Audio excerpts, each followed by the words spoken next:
रथ यात्रा के अगले दिन की बात, अब वो दिन आ गया, रथ यात्रा कल है और आज के दिन की कथा श्री चैतन्य चरितामृत में कविराज गोस्वामी सुनाते हुए कहते हैं। रथ यात्रा में श्री चैतन्य महाप्रभु ने देखा कि कल भगवान जगन्नाथ अपने मंदिर से उतरकर रथ यात्रा के माध्यम से गुंडीचा मंदिर जाएंगे। गुंडीचा मंदिर आज भी जगन्नाथपुरी में है, जिसे वृंदावन का स्वरूप कहा जाता है। जस्ट आपको याद करा दूं, जब भगवान जगन्नाथ प्रकट हुए तो भगवान जगन्नाथ का प्राकट्य गुंडीचा मंदिर में हुआ और भगवान जगन्नाथ जी के लिए बहुत बड़ा विशाल मंदिर जो आज है वो बनाया गया। जब भगवान जगन्नाथ जी का विग्रह सब कुछ ठीक हो गया तो भगवान चलने लगे, तो माता गुंडीचा को अच्छा नहीं लगा कि आप हमारे घर को छोड़कर मंदिर चले जाएंगे। तब भगवान जगन्नाथ जी ने माता गुंडीचा के वात्सल्य भाव को देखकर कहा कि माँ अभी तो मुझे जाना पड़ेगा, क्योंकि महाराज इंद्रधुम्न और हजारों लोगों की मेहनत से ये मंदिर बना है, उस मंदिर में मुझे जाना होगा। लेकिन मैं वादा करता हूँ कि हर साल 10 दिन मैं आपके घर आऊँगा, मैं आपके साथ रहूँगा। तो साल में 10 दिन मैं आपके वहाँ रहूँगा, ये भगवान जगन्नाथ जी का वादा। इसलिए साल में 10 दिन भगवान जगन्नाथ अपने मंदिर से उतरकर गुंडीचा मंदिर में जाते हैं। परंतु केवल साल में 10 दिन भगवान जगन्नाथ गुंडीचा मंदिर में रहते, जो वृंदावन का प्रतीक है। बाकी 355 दिन वह गुंडीचा मंदिर बंद होता है। और आपका अनुभव होगा कि आपका घर यदि कई दिनों से बंद है तो उसमें मकड़ी के जाले लग जाते हैं, मट्टी लग जाती है, वो घर थोड़ा बिगड़ जाता है। तो साल भर वह मंदिर बंद रहता है, इसलिए उस मंदिर में बहुत सारी धूल मिट्टी आदि लग जाती हैं। श्री चैतन्य महाप्रभु से पहले, महाप्रभु रथ यात्रा किए उसके पहले तो ये कुछ नहीं था, लेकिन श्री चैतन्य महाप्रभु ने रथ यात्रा के इस भाव को प्रकट किया। और इसलिए आइए श्री चैतन्य महाप्रभु को प्रणाम करके हम गुंडीचा मंदिर मार्जन की कथा प्रारंभ करें। कविराज गोस्वामी कहते हैं, श्री गुंडीचा मंदिर आत्मवृंद है सम्मार्जयन शालंत सगौरह स्वचित्तवत शीतलम उज्ज्वलश्च कृष्णोपवेश शोपयी यंचकारः। गुंडीचा मंदिर में आत्मवृंदे, अपने आत्म माने अपने लोगों को लेकर श्री चैतन्य महाप्रभु ने उसे सम्मार्जयन बहुत अच्छी तरीके से साफ करवाया। और दूसरी लाइन में बहुत सुंदर लिखा है, स्वचित्त स्वचित्तवत शीतलम उज्ज्वलस्य। भक्तों, जब भी हम भगवान के मंदिर को साफ करते हैं ना, ठाकुर जी जहाँ रहते हैं उस भगवान के निवास स्थान को जब हम साफ करते हैं तो जैसे जैसे ठाकुर जी का निवास स्थान साफ होता है वैसे वैसे हमारा चित्त साफ होता है। जब भी आप मंदिर साफ करोगे तो ये फीलिंग कीजिएगा, ये देखिएगा कि वो एक और मंदिर साफ हो रहा है, दूसरी ओर हमारा चित्त, हमारा हृदय साफ हो रहा है। क्योंकि भाव क्या है, कल आपने सुना जगन्नाथ रथ यात्रा का भाव क्या है। जगन्नाथ जी को अपने हृदय रूपी रथ पर बिठाकर मन रूपी वृंदावन में लेकर जाना है। तो जगन्नाथ जी को अपने हृदय में, अपने मन में बिठाना है तो हृदय साफ होना चाहिए। और हृदय साफ कैसे होगा? इमीडिएट साफ करना है जगन्नाथ जी को बिठाने के लिए। वैसे बहुत सारी प्रोसेस हैं, लेकिन तत्कालीन यदि कोई प्रोसेस है तो हरि मंदिर को, भगवान के भवन को साफ करने से हमारा चित्त, हमारा हृदय तुरंत साफ हो जाता है। श्री चैतन्य महाप्रभु ने यह सिखाया। तो दूसरे दिन सुबह 4 बजे श्री चैतन्य महाप्रभु ने काशी मिश्र और पाड़ीछा पात्र को बुलाया। राजा ने कहा था ना वो 2 आदमी को कि भाई चैतन्य महाप्रभु का ध्यान रखना। तो ये काशी मिश्र और पाड़ीछा पात्र चैतन्य महाप्रभु के पास आए आप देखते जाइए। प्रथम ही प्रभु काशी मिश्रेर आनिया, चैतन्य महाप्रभु ने काशी मिश्र को बुलाया और पाड़ीछा पात्र सार्वभौम अनिल डाकिया, 3 लोग आए, सार्वभौम भट्टाचार्य, काशी मिश्र और पाड़ीछा पात्र, मंदिर का मेन सेवक जो टेंपल कमांडर। ये 3 चैतन्य महाप्रभु के पास आए और तीनों के पास चैतन्य महाप्रभु जाकर क्या कहते हैं, 3 जनार पाशे प्रभु हंसी या कहिल, मुंह बिगाड़ कर नहीं, हम और आप भी सेवा करते हैं लेकिन मुंह बिगाड़ कर सेवा करनी तो करना ही मत। सेवा करो तो आनंद से, प्रेम से, प्रसन्न चित्त से। चैतन्य महाप्रभु के विषय में क्या कहते हैं, 3 जनार पाशे प्रभु हंसी या कहिल, हंसते हुए प्रसन्न होते हुए महाप्रभु ने कहा, क्या कहा, बोले गुंडीचा मंदिर मार्जन सेवा मांगी नील। बोले इस साल गुंडीचा मंदिर को हम साफ करेंगे। वो तो महाप्रभु के चरणों में गिर गए, महाप्रभु ये क्या बोल रहे हैं आप इतने बड़े आदमी, आप झाड़ू मारेंगे, आप मंदिर साफ करेंगे? नहीं नहीं, हम नहीं करने देंगे। महाप्रभु ने कहा कि ये मेरी इच्छा है और मुझे ये सेवा चाहिए। सबसे पहले तो हमें यहां पर यह सीखना है, सेवा हमको मिलेगी, सेवा हमको मिलेगी। सेवा की राह नहीं देखनी चाहिए, सेवा मांग कर लेनी चाहिए। समझ रहे हैं चैतन्य महाप्रभु क्या सिखाते हैं? सेवा मांग कर लेनी चाहिए। कुछ लोग सेवा से दूर भागते हैं और सेवा मिलती भी है तो मुंह बिगाड़ते हैं, लेकिन एक दास को, एक भक्त को, सेवक को चाहिए कि वो सेवा मांगे, सेवा की राह न देखे। जब महाप्रभु ने निवेदन किया तो वो पड़ीछा पात्र कहते हैं, पड़ीछा कहे आमी सब सेवक तोमार। प्रभु हम सब आपके सेवक हैं, ये काम हम लोगों का है और आप ये साफ सफाई करोगे, लेकिन जई तोमार इच्छा सही कर्तव्य आमार। लेकिन अब आपकी इच्छा के सामने हम कर भी क्या सकते हैं? अब आपने ठान ही लिया है कि आप खुद झाड़ू मारोगे, खुद साफ करोगे उस गुंडीचा मंदिर को। वैसे तो तोमार योग्य सेवा नहे मंदिर मार्जन। वैसे तो ये मंदिर मार्जन करना, मंदिर को धोना, साफ करना, ये आपके योग्य सेवा नहीं है। लेकिन एहो एक लीला करे तोमा रह मन। लेकिन हमें ऐसा प्रतीत होता है कि आप कुछ नई लीला करना चाहते हैं, कुछ नया स्थापित करना चाहते हैं, तो प्रभु हम आपको कैसे मना कर सकते हैं? आज्ञा कीजिए महाप्रभु, आपकी जो भी इच्छा है, राजा ने कहा हमें पूर्ण करना है, क्या करें? महाप्रभु ने कहा, ये एक्चुअली रात की बात है। महाप्रभु ने रात को, पिछले दिन रात को कहा था कि 100 घड़े, घड़े जानते ना, मटके, 100 मट्टी के मटके नए, 100 नए मट्टी के मटके घड़े और 100 नए झाड़ू, चकाचक अच्छे से झाड़ू मेरे घर पे लाकर रख देना। बोले ठीक है महाप्रभु। दूसरे दिन चैतन्य महाप्रभु जगे, सुबह लगभग 3:30-4 बजे मंगला आरती में। महाप्रभु की ये जो पार्टी आई थी ना, वो सब महाप्रभु से मिले, वो सारे भक्तों को जगाया और महाप्रभु ने अपने हाथों से सभी भक्तों के मस्तक पर चंदन लगाया, सभी भक्तों को महाप्रभु ने हार पहनाया और सभी भक्तों के हाथों में एक एक झाड़ू दे दिया। अभी तक भक्त जानते नहीं थे क्या करना है। चैतन्य महाप्रभु जो कहेंगे वो करेंगे, अभी तक मन में कुछ नहीं था। अचानक आपको कोई चंदन लगाए, हार पहने, फिर हाथ में झाड़ू दे तो बंदा कुछ तो सोचेगा।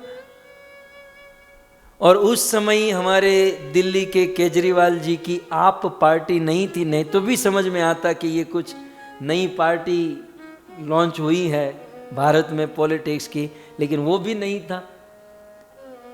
लेकिन भक्तों ने अपने अपने हाथों में झाड़ू ले लिया और चैतन्य महाप्रभु कहते हैं कि अब कीर्तन करते हुए हम गुंडीचा मंदिर जाएंगे और हम अपने हाथों से गुंडीचा मंदिर साफ करेंगे। देखो क्या आगे कहते हैं, गुंडीचा मंदिरे गेला करीते मार्जन। गुंडीचा मंदिर में मार्जन करने के लिए गए प्रथमे मार्जनी लैया करी शोधन। चैतन्य महाप्रभु ने किसी को आज्ञा नहीं दी, ये बात ध्यान में रखिए। तुम लोग वहां झाड़ू लगाओ, तुम लोग वहां लगो, चलो झाड़ू मारो, ऐसा कुछ नहीं। सबके हाथों में झाड़ू था। एक झाड़ू चैतन्य महाप्रभु के हाथ में था। महाप्रभु अपने हाथों में जो झाड़ू था वो लेकर मंदिर के अंदर जाकर झाड़ू मारने लगे। चैतन्य महाप्रभु को झाड़ू लगाते हुए देखकर बाकी के जो भी थे वो सब झाड़ू लगाने लगे। यहां से शिक्षा मिलती है कि हम जो बोलते हैं उससे कोटि गुना प्रभाव हम जो करते हैं उनका होता है। आप बोल बोल के थक जाओ, ये करो वो करो, ये करो वो करो, आदमी पालन नहीं करेगा। लेकिन एक बार आप करके दिखाओ, आपके सारे आश्रित वह कार्य करेंगे। कल हमारे श्यामल प्रभु और पॉपुलर माता का प्रश्न था ना कि भाई बच्चों को भक्ति में कैसे लगाए। तो हमारे अपने बच्चे, हमारे अपने परिवार वाले, हम क्या बोलते हैं ना वो इतना नहीं सुनते हैं, लेकिन हम क्या करते हैं ये बहुत ध्यान से देखते हैं।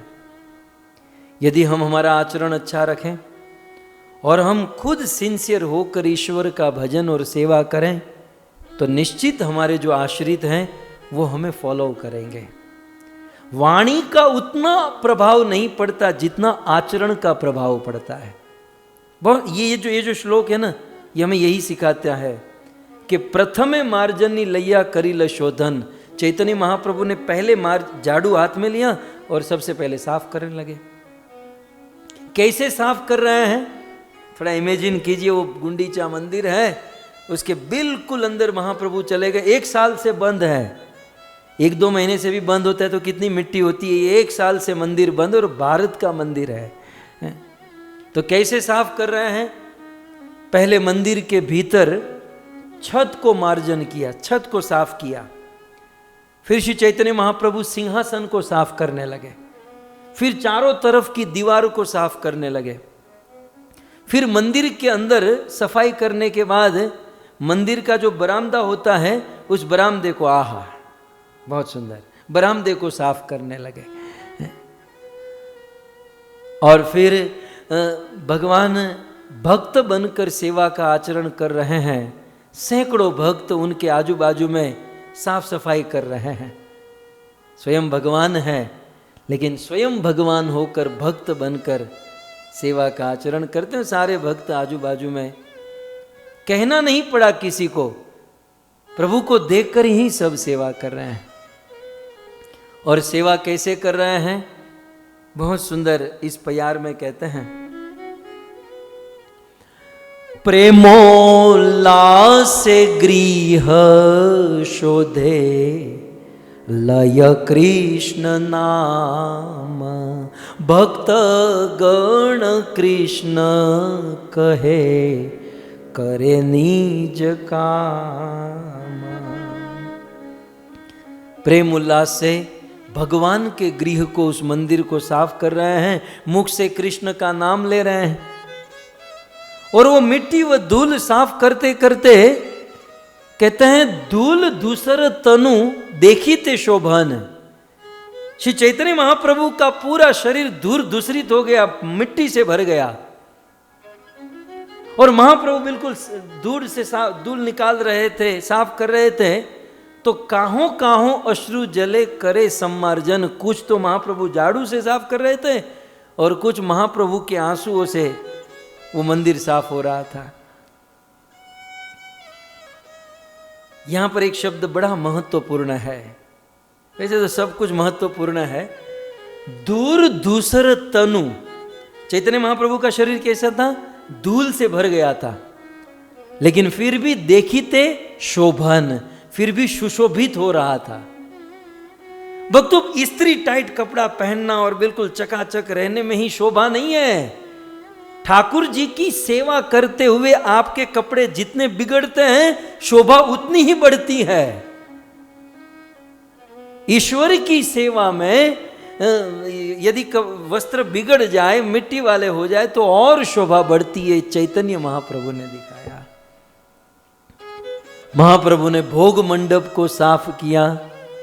श्री चैतन्य महाप्रभु ने तीर्ण धूली, ये सब को उठाकर ढेर बनाकर अपने बहिर्वास में, गौरव बुद्धि देखिए, महाप्रभु ने अपने बहिर्वास में, कंधे पर होता है, उसमें सारा कचरा आदि उठाकर उसे बाहर फेंका।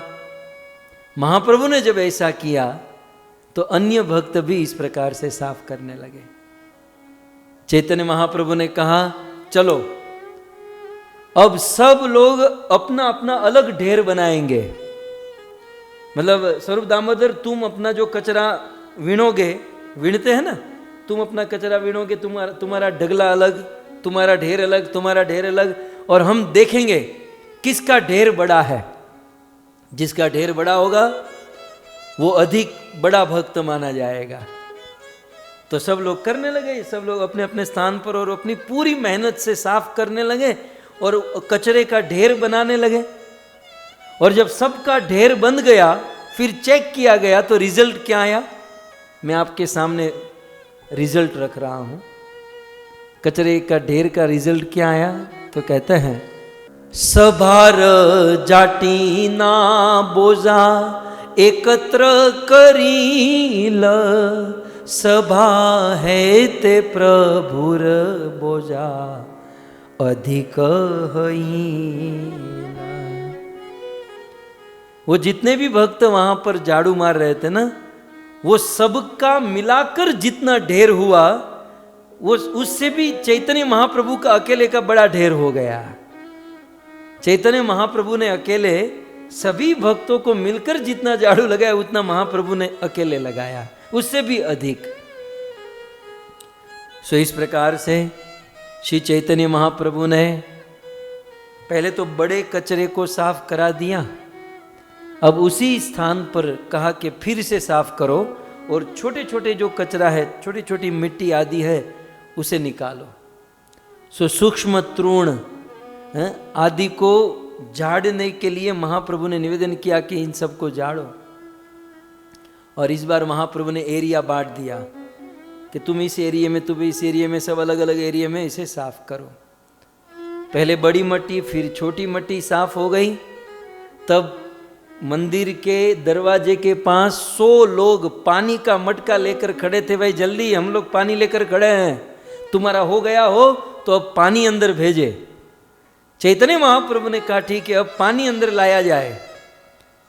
तो 100 व्यक्ति बड़े बड़े माटी के मटके पानी से भरकर अंदर आए और श्री चैतन्य महाप्रभु ने सबसे पहले मंदिर को धोया। अभी जो आप फोटो में देख रहे थे ना, पहले मंदिर को धोया, फिर सिंहासन को धोया, फिर कमरे की नीची ऊंची जो दीवार है उसे साफ किया, क्योंकि माटी का मटके जो फूट गए थे, उस मटके के खप्पर को लेकर उससे पानी उछाल उछाल कर ऊंची दीवारों पर श्री चैतन्य महाप्रभु पानी से उस मंदिर को, उस वेदी को धोने लगे। सभी भक्त इस प्रकार से मंदिर धोते हैं। कहते हैं के हो जल घट देय महाप्रभुर करे। बहुत सुंदर बात है। कुछ लोग चैतन्य महाप्रभु के हाथ में मटका देते हैं, महाप्रभु ये मटका लीजिए, और केहो छले जल देय चरण ऊपर है। और कुछ लोग महाप्रभु के चरणों पर पानी फेंकते हैं, वो मटका जो है महाप्रभु के चरण के ऊपर पानी डालते हैं। और केहो लुका इया करे सही जल पान।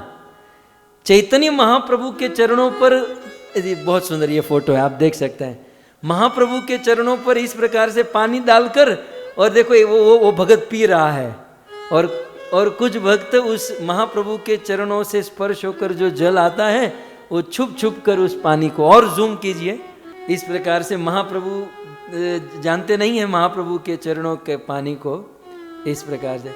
तो केहो कुछ कुछ छुप छुप कर पी रहे हैं और कुछ लोग मांग मांग कर पी रहे हैं। तो इस प्रकार से भक्त आनंद में विभोर है।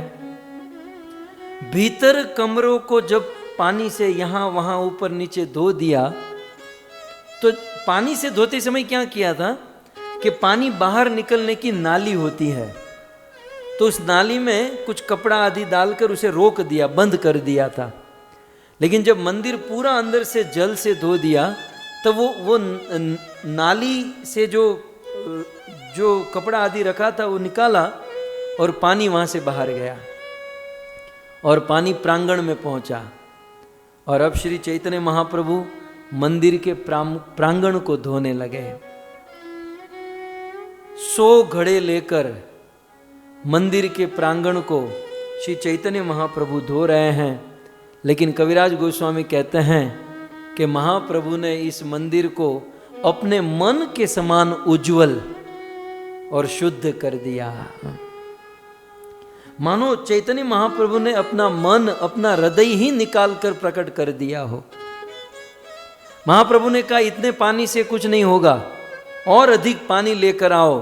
तो लाइन बनी, एक आदमी दूसरे को मटका देता, दूसरा तीसरे को, चौथे को, पांचवें को, छठे को। वैसे जो नदी थी, नदी कुआं, वहां लाइन बनी और मटका भर भर कर एक दूसरे को पास करते थे। और एक दूसरे को पास करते समय कृष्ण कृष्ण कृष्ण भगवान का नाम लेते थे। कहते हैं प्रेमावेशे प्रभु कहे कृष्ण कृष्ण नाम, एकले करेन प्रेमे शत जनेर काम। प्रेम के आवेश में महाप्रभु कृष्ण कृष्ण का नाम लेते और अकेले 100 जन का काम करते थे। शत हाथे करे जेन, शालन मार्जन, प्रतिदिन पाशे जाई कराय शिक्षण। अब क्या होता, अब पानी से सब लोग साफ करते थे, महाप्रभु अकेले 100 का काम करते थे। जो लोग अच्छे से धो रहे थे, मंदिर को साफ कर रहे थे। अब दूसरी लाइन में आप देख सकते हैं बाल कर्म, जो अच्छी सेवा कर रहे थे। बाल कर्म माने अच्छा कर्म, अच्छी सेवा। बाल कर्म देखी तारे करे न प्रशंसन। अच्छी सेवा जो करता था उसको देखकर महाप्रभु उनकी प्रशंसा करते थे। अच्छी सेवा करने वाले की प्रशंसा करते थे। और मन ना मानी ले, और जो व्यक्ति अच्छी सेवा नहीं करता था तो करे पवित्र भत्सन। तो चैतन्य महाप्रभु भत्सन डांटते, लेकिन कैसे डांटते? पवित्र प्रेम से डांटते थे। महाप्रभु की डांट सुनिए कैसी है। हमारी तरह नहीं, जो अच्छे से सेवा नहीं कर, तू कुछ काम का नहीं है, तुझे सेवा करने को आती नहीं है, तू निकल जा यहां से, ये ऐसा कुछ नहीं। महाप्रभु क्या कहते हैं? जो अच्छे से सेवा नहीं करता था, महाप्रभु उनके पास जाते, दोनों हाथ जोड़कर कहते तुम ही भाल करी याच, तुम बहुत अच्छी सेवा। वो तो अच्छे से सेवा नहीं करता था, लेकिन उनको क्या कहते हैं? तुम ही भाल करी याच, तुम बहुत अच्छे से सेवा कर रहे हो। और मैं तो कहता हूं तुम एक ट्यूशन क्लास खोल दो, एक ट्यूशन, क्योंकि सिखाव अन्य रे, तुम दूसरे को सिखाओ। तुम खुद इतनी अच्छी सेवा करते हो, तुम दूसरों को सिखाओ। यही मत भाल कर्म से हो जेन करे। इस प्रकार से जब वो आदमी सुनता कि मैं तो अच्छे से नहीं कर रहा हूं, लेकिन फिर भी मुझे ऐसा कहते हैं, तो ये कथा सुनी या सबे संकोचित, वो सुनने वाला आदमी संकोचित हो जाता और फिर भाल करे कर्म सबे मन दिया, और फिर अच्छे से वो काम करने लगता था। तो महाप्रभु प्रेम से भक्तों को इस प्रकार से सेवा में लगाते।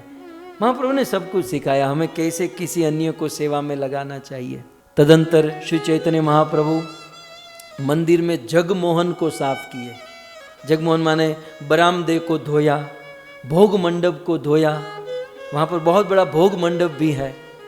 नाटशाला को मार्जन किया, प्रांगण के चबूतरे को साफ किया, और मंदिर के चारों ओर अंदर बाहर श्री चैतन्य महाप्रभु ने उस पानी से मंदिर को साफ किया।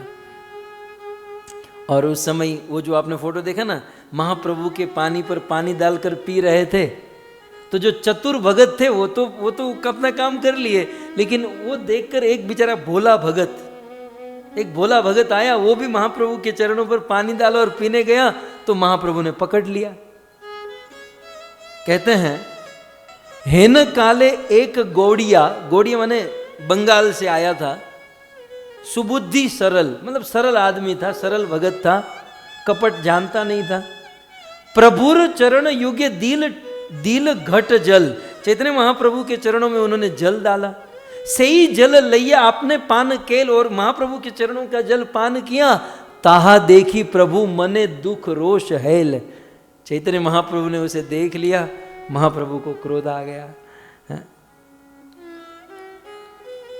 श्री चैतन्य महाप्रभु देखिए, वैसे तो भगवान, अब दो रोल है ना, महाप्रभु दो रोल है, एक तो स्वयं भगवान है और बाहर से भक्त का रोल कर रहे हैं। इसलिए कविराज गोस्वामी क्या कहते हैं, यद्यपि गोसाई तारे हिया, यद्यपि महाप्रभु को संतोष था कि भाई वो बेचारा चरण जल चाहता है, तो ऐसे अंदर से संतोष था कि भाई अच्छा काम कर रहा है, लेकिन भक्त को इस प्रकार से चरण धोकर मंदिर में पीना ठीक नहीं है। तो शिक्षा लागी बाहिरे तथापि करे रोष, चैतन्य महाप्रभु बाहर से रोष क्रोध करने लगे और क्या कहे, हे स्वरूप दामोदर, स्वरूप गोसाई आनी कहिल तहारे, यही देख तुम्हार गोड़िया व्यवहारे। ये तुम्हारा गोड़िया मेरी फजेती कर रहा है। इस प्रकार मंदिर में किसी भक्त के चरण को धोना तुम जानते हो कितना बड़ा अपराध है, उसे तुम मेरे से दूर हटाओ, मेरे से दूर कर दो। तो श्री चैतन्य महाप्रभु ने यह भी सिखाया कि मंदिर में भगवान के सामने भक्तों की प्रशंसा, के भक्तों के चरणों को धोना भगवान के सामने नहीं होना चाहिए। तो इस प्रकार से ये हुआ। और जब मंदिर को साफ कर दिया और मंदिर से जब पानी बाहर निकला तो मानो कोई डैम टूट गया हो, इतना जल मंदिर से बाहर निकला जगन्नाथपुरी के मार्ग पर। और मंदिर मार्जन होने के बाद श्री चैतन्य महाप्रभु ने कीर्तन किया, अद्भुत कीर्तन। कीर्तन के विषय में कविराज लिखते हैं कि चारी दी के भक्त गण करे न कीर्तन। सारे भक्त, अब मंदिर साफ हो गया, सारे भक्त कीर्तन करने लगे और भक्त के बीच में, सारे भक्त आजू बाजू में हैं और बीच में मध्य नृत्य करे प्रभु मत्त सिंह सम, एक मतवाले सिंह की समान श्री चैतन्य महाप्रभु बीच में और बाकी भक्त आजू बाजू में कीर्तन कर रहे हैं। अब देखिए, कीर्तन करते हुए महाप्रभु को रोमांच होने लगा, आंखों से आंसू निकलने लगे, स्वेद कंप वैवरनाश्रु पुलक हुंकार, और निज अंग धुई आगे चले अश्रुधार। और महाप्रभु कीर्तन में वो कृष्ण विरह और जो आंसू निकल रहे थे, उस आंसू से अपना भी अभिषेक हो रहा था और दूसरों पर भी वो आंसू उठ रहे थे। चारी दी के भक्त अंग कैल प्रक्षालन, चारों ओर सारे भक्तों को महाप्रभु के आंसू से भिगा दिया। वो कैसा था दृश्य, श्रावण मासे मेघ जेन करी चरी क्षण, जैसे श्रावण महीने में मेघ बरसता है। तो मेघ में दो चीज होती है, एक तो गरजता भी है और बरसता भी है। तो महा उच्च संकीर्तन आकाश भरिल, महा उच्च संकीर्तन से मेघ मतलब गरज रहा था, बादल आवाज हो रही थी। और चैतन्य महाप्रभु की आंखों से अश्रु की वर्षा हो रही थी और प्रभुर उदंड नृत्य भूमि कंप है, और भूमि कांप रही थी। अब देखो, आधे दिन तक वो मंदिर साफ किया, सभी भक्तों ने जमकर कीर्तन किया। उसी समय काशी मिश्र और पाड़ीछा पात्र ने भावानंद के पुत्र वाणीनाथ के साथ 500 लोगों का भोजन भेजा। थे 100 लोग, लेकिन 500 लोगों का भोजन भेजा। महाप्रभु ने देखा, अरे भोजन की व्यवस्था, और आनंद आ गया। और सभी भक्तों के अनाउंस किया कि अब सेवा हो गई, मंदिर साफ हो गया, कीर्तन हो गया, अब हम सब लोग प्रसाद ग्रहण करेंगे। तो कुछ लोग चबूतरे के ऊपर बैठे, कुछ लोग नीचे बैठे। जो वरिष्ठ थे वो ऊपर बैठे, बाकी के सब नीचे बैठ गए और महाप्रभु को उन वरिष्ठों के बीच में बिठा दिया। तो कौन थे चबूतरे के ऊपर? श्री परमानंद पुरी, चैतन्य महाप्रभु बीच में, ब्रह्मानंद भारती, अद्वैत आचार्य, नित्यानंद प्रभु, आचार्य रत्न, आचार्य निधि, श्रीवास पंडित, श्री गदाधर, शंकरारण्य, श्री आनंद आचार्य, श्री राघव, वक्रेश्वर, ये सब लोग चबूतरे के ऊपर बैठे जो वरिष्ठ थे, बाकी सब नीचे बैठे। और भक्तों के साथ भोजन करते हुए श्री चैतन्य महाप्रभु को द्वापर युग की याद आ गई। किस प्रकार गाय और बछड़े चराते समय हम सखाओं के साथ, देखिए ये एग्जैक्ट किस प्रकार हम सखाओं के साथ भोजन करते हैं। तो श्री चैतन्य महाप्रभु मंदिर मार्जन के बाद इस प्रकार से सखाओं के साथ भोजन करने बैठे। तो सार्वभौम कहे आमी तार्किक कुबुद्धि। प्रभु सच कहूं, मैं तो कुबुद्धि था, मैं तो तर्क करने वाला आदमी था, लेकिन तुम्हार प्रसाद आमार संपत्त सिद्धि। लेकिन आपकी कृपा से मैं भक्त बन गया, प्रेमी बन गया, और मुझे ये भक्ति की सिद्धि प्राप्त हो गई। महाप्रभु विना के हो नहीं दयामय। चैतन्य महाप्रभु के बिना इस दुनिया में ऐसा कोई दयामय नहीं है। क्यों? क्योंकि महाप्रभु ने काकेरे गरुड़ करे ऐसे कौन है, कौवे को गरुड़ बना दे, इस धरती में ऐसा कौन है? कौन है इस धरती पर जो कौवे को गरुड़ बना दे? मैं कौवा था, लेकिन मुझे गरुड़ बना दिया श्री चैतन्य महाप्रभु आपने। आपकी दया, ये आपकी कृपा, आपकी महानता। और कहते हैं प्रभु मैं तो तर्क करने के लिए तार्किकों के साथ उठता बैठता था। मैं तार्किकों के साथ उठता बैठता, मतलब मैं कैसा था? तार्किक श्रृंगाल संगे भेऊ भेऊ करी। श्रृंगाल में सियार, जानते ना, सियार, फॉक्स, लोमड़ी जिसे कहते हैं। तो सियार की कोई महिमा नहीं होती है, वो कोई इतना महान नहीं होता है। तो मैं तो सियारों के बीच में बैठकर तर्क करता था, वेदों के ऊपर तर्क, फलाने के ऊपर तर्क। सो तार्किक श्रृंगाल संगे भेऊ भेऊ करी, सही मुखे से सब करी कृष्ण हरि। और मैं वही सार्वभौम जो सियारों के बीच में भेऊ भेऊ करता था, लेकिन आज हरि भक्तों के बीच में सिंह की तरह कृष्ण नाम की गर्जना कर रहा हूं। आज हरि नाम की गर्जना कर रहा हूं। प्रभु ये आपकी कृपा है। कहां बहिर्मुख तार्किक शिष्य गण संगे, मैं कहां अपने बहिर्मुख तार्किक शिष्यों के साथ विचरण करता और कहां बैठता था, और कहां यह संग सुधा समुद्र तरंगे, और कहां ये अमृत के समुद्र के बीच में आपने मुझे बिठा दिया। तो इस प्रकार से प्रभु ये आपकी महिमा है। तो श्री चैतन्य महाप्रभु ने जगन्नाथ रथ यात्रा के अगले दिन, पिछले दिन, आधे दिन तक ये फेस्टिवल चला। पूरा मंदिर साफ किया, कीर्तन किया और भोजन किया, और प्रसाद लेने के बाद अनाउंसमेंट हुआ कि अब मंदिर के दर्शन खुल रहे हैं। 15 दिन से जगन्नाथ जी का दर्शन बंद था, और 15 दिन के बाद आज नेत्रोत्सव है, नेत्र के लिए उत्सव। आज हमारे नेत्र उत्सव करेंगे, जगन्नाथ जी का दर्शन करेंगे। तो श्री चैतन्य महाप्रभु और सभी भक्त जगन्नाथ जी का दर्शन करने जा रहे हैं 15 दिन के बाद। तो अब जगन्नाथ जी का दर्शन होगा, नेत्रोत्सव होगा, और फिर रथ यात्रा का प्रारंभ होगा। आप सभी भक्तों ने बड़े धैर्य से इस कथा का श्रवण किया। आप सभी भक्तों को धन्यवाद।